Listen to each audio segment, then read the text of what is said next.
I'm not ashamed if I'm a hypocrite, because I'm more ashamed if I didn't admit that I am a hypocrite. As the Bible says, if you didn't practice what you believe or what you preach, you're a hypocrite.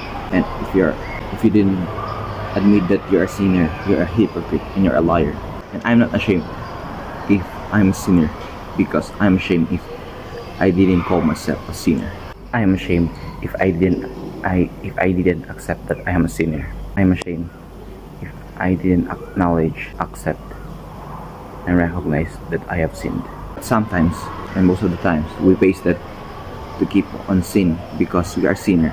But it's not the basis of keeping that we should keep on sinning, but neither or either, regardless of our sin, that we are a sinner. It should be our basis that we cling unto God, we believe into God, we trust God. To be more obedient to Christ. Remember, the highest form of worship is obedience to God and obedience to God's law. That we are perfected in His righteousness because of His righteousness, not because of our perfection, not because of the righteousness of Jesus, and it's because that He saved us. Should be our chasing pavement, pave the way, that it is the way to follow Christ, that to be holy in His presence, to love His holiness, His perfection, His perfect in character, His righteousness, to have His character. I'm ashamed if I didn't preach the gospel. I'm not ashamed if I preach the gospel, but I'm more ashamed if I didn't live the gospel, I didn't live what I preach. I am ashamed if I didn't preach the gospel, I didn't live what I preach, I didn't walk the talk.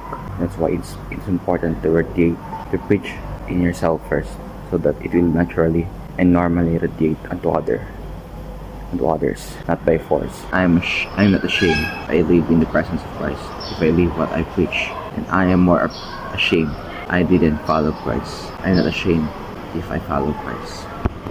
I'm ashamed if I didn't manifest and radiate Christ-like character and will. I'm not ashamed if I am weak, because I'm ashamed if I pretend that I am strong.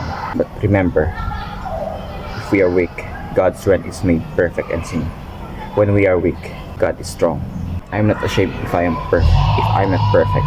I am ashamed if I would pretend that I am perfect and I have the perfect of self-righteousness.